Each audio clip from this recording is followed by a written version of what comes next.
Hi, everybody. Dr. Joan Efland here. Just really glad that you're on part 3 of our series, Mastering Withdrawal from Processed Foods. You are going to be the master of this process. You are never going to hesitate to get into withdrawal because you know exactly what to do, and that is power. So as you know, we have gone through an intro session on how to prepare. Then we did what to expect. We did specific insider tips yesterday, and today we are doing the cravings. Tomorrow, we will have the joy of talking about what is right around the corner to give you the determination to hang on to the end. So today we're going to talk about how cravings work. Once you get a picture of what's really going on in the brain, you will have a much better idea of what to do, and you'll be more motivated to do it because you'll be more confident in the results. We're going to talk about how to eliminate cravings triggers. Cravings are triggered by things that happen outside of our heads. And we're going to get the truth about food cues. Where do they really come from? And then finally, we're going to just rehearse how to talk to those cravings effectively. So cravings work. Knowing how cravings work is really helpful because it leads to the conclusion that this is not your fault. There are scientists trained to program your neurons. These are your neurons, but there are scientists trained to program your neurons to crave. This is not your fault, but they know how to do it through repeat images, addictive substances, putting this stuff everywhere. They've got a lot of ways to really hyperactivate those craving pathways beyond your control. So control happens in a little tiny part of the brain, about 2% of the brain, but the addictive pathways and then how that addiction radiates out into the rest of the brain is just there. These scientists are able to create overwhelming cravings. So this is a business model. It's the addiction business model. And for example, one of the most prominent scientists in this field, his name is Howard Moskowitz. He has a PhD in experimental psychology of marketing from Harvard University. These big institutions teach these psychologists and neuroscientists how to do this. It's very deliberate because it's very, very profitable. And what is happening is when you get in front of these very carefully engineered triggers, the brain literally floods with craving neurotransmitters. We see this on the brain imaging research. There is a flood of dopamine and opiates and serotonin and endocannabinoids. And you can't do anything else. The brain is flooded.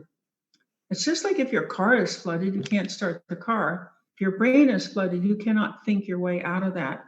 Your willpower is flooded out. All of your great education is gone. It's in this little tiny frontal lobe. It's not firing.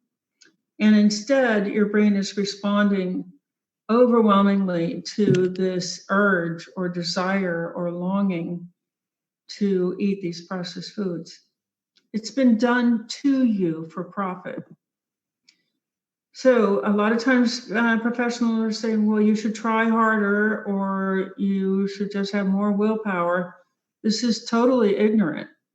It's just an expression of absolute ignorance about the way the brain works. These highly programmed addiction pathways literally wipe out the frontal lobe. The frontal lobe is teeny tiny. It's the neocortex. It's the new brain. The rest of the brain has been developing and running behavior for 7 million years. The frontal lobe has been around for about 140,000 years, just a tiny split second.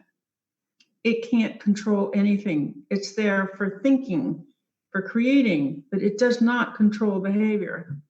So what do? Is you get outside your brain and you start controlling the cueing and the triggering.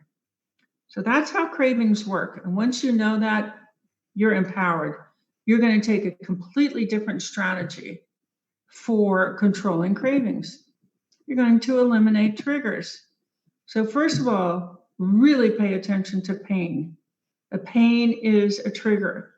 And if you not on top of it with your hot and cold compresses and your meditation and your affirmation and your soothing music, and you let that pain build up and the experience of that pain, it will become an overwhelming trigger. And you'll find yourself thinking, I don't care.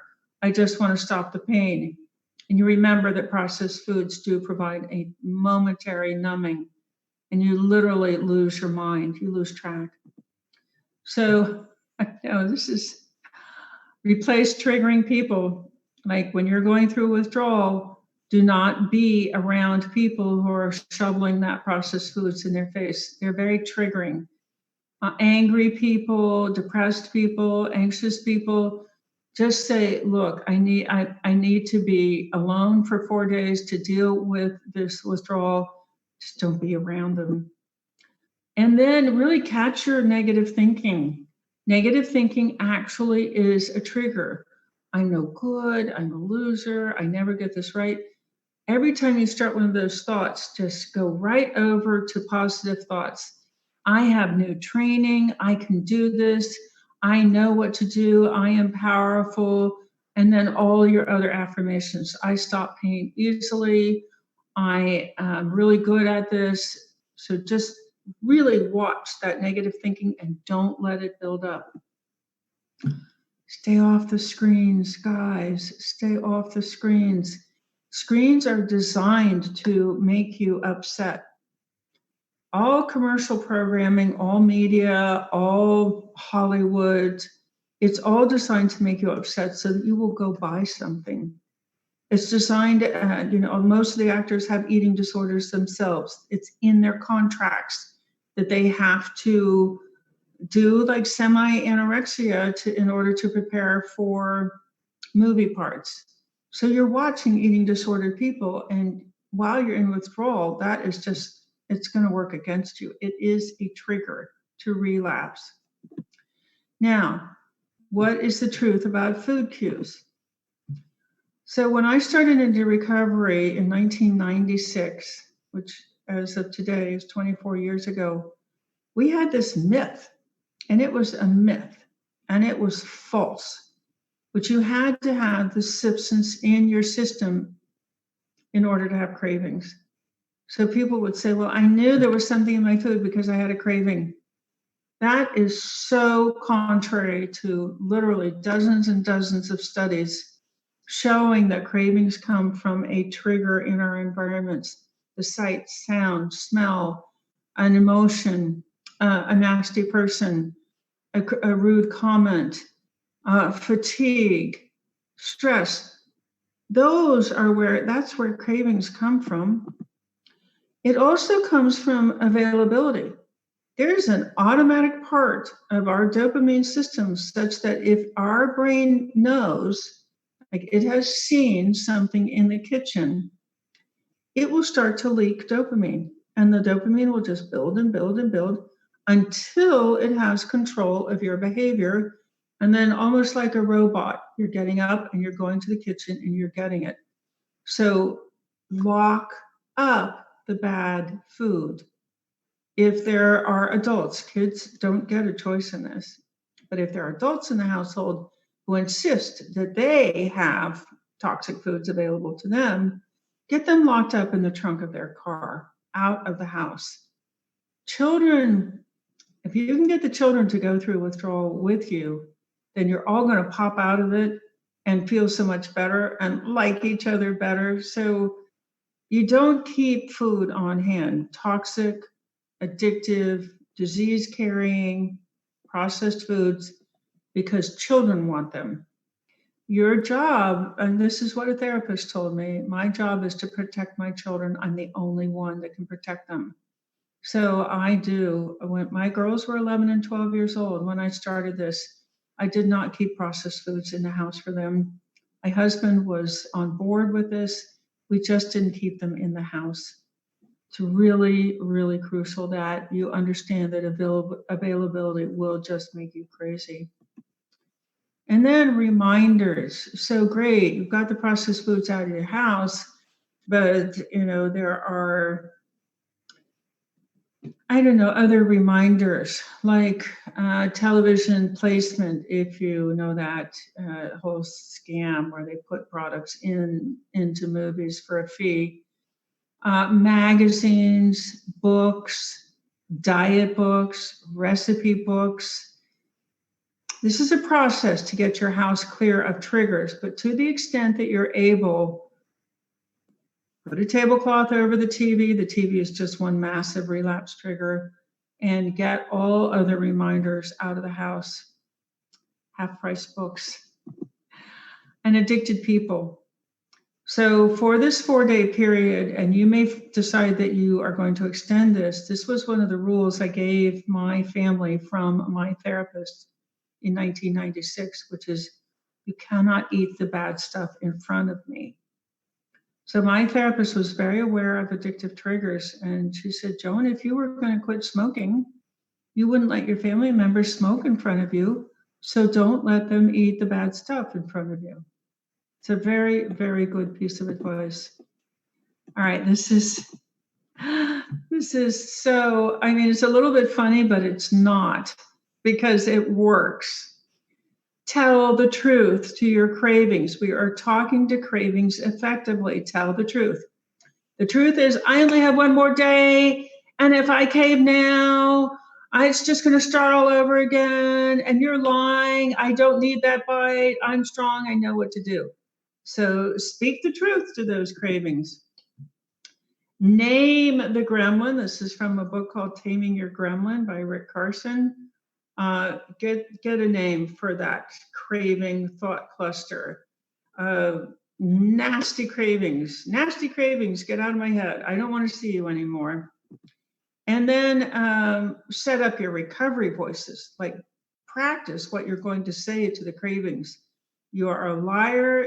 You hurt me. What you're saying, it will lead me down the wrong path. So practice, create some routines in your head before you start. And I have to tell you, me personally, I have been known to just up and out yell at a craving. Get the F out of my head, you effer. I am not talking to you. You are not going to pull me down. I only have one more day. Out, out, out. So I've been known to yell at cravings. All right, so these are the ways we talked about dealing with cravings. Know how they work. Know that your neurons are programmable by food industry scientists, and eliminate the triggers. So just know what triggers are. Don't fall for this craziness that cravings only come if you've eaten or ingested a substance. Food cues are really powerful. Just start doing an inventory of the cues in your home or wherever you're going to do the withdrawal, and learn how to talk to your cravings effectively. Rehearse what you're going to say. So thank you so much. I hope this has been helpful to you. You guys know I am the head of Food Addiction Reset, LLC. We provide support services around the world. Get into an addiction reset community. You can learn more at foodaddictionreset.com. And we do offer people training to become ARC managers. This is a great part-time job. So email us at foodaddictionreset@gmail.com or find us out at Facebook at Food Addiction Education. All right, you are great. You listened to the preparation video, parts 1, parts 2, part 3. Tomorrow we are going to do what happens next. So I will see you there.